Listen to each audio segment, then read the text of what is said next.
Hallo zusammen, du hast den Crown Cletus oder der Chris. Ich hoffe, es geht noch gut. Ihr seht mal wieder etwas anderes. Und zwar DMC Devil May Cry. Für die lesen können.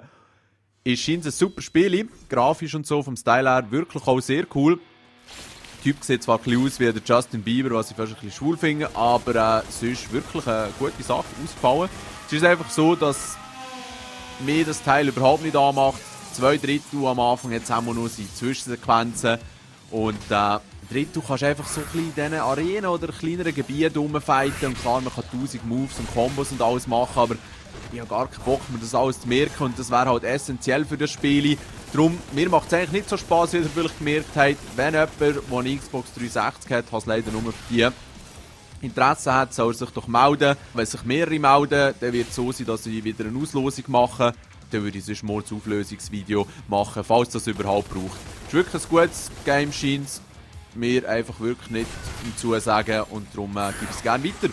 Ja, das wäre es auch schon von mir. Macht's gut. Ciao zusammen.